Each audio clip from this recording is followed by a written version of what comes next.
Okay, we are back for part two of the Age of Napoleon guided reading here. And this one hopefully will be a little quicker.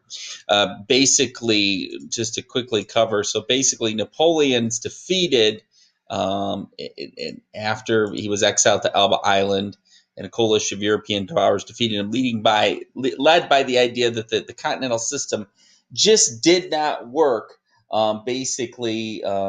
The Britain responded with a blockade of European ports, and it kept supplies and people from moving in and out. Eventually, after the downfall, especially that invasion of Russia in 1812, it's a complete disaster. So after that, he's exiled, but he escapes his exile to Elba Island, but is finally defeated again in Waterloo and is ultimately exiled to prison on the island of St. Helena.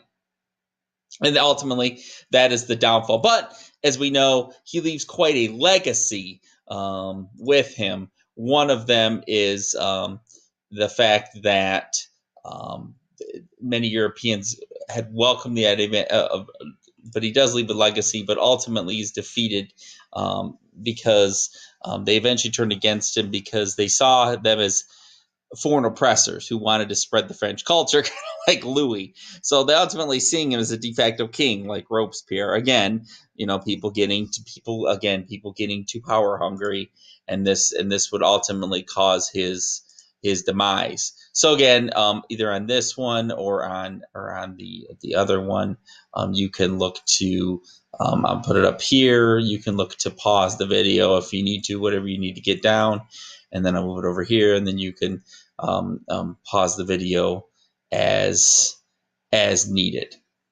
So that is kind of where Napoleon stands in terms of his impact, and we'll talk more about his impact and his legacy, some of the results of the end of the Napoleonic Wars and the recreation of Europe and the major countries that monarchies, and something called the Congress of Vienna. We'll talk about that in class.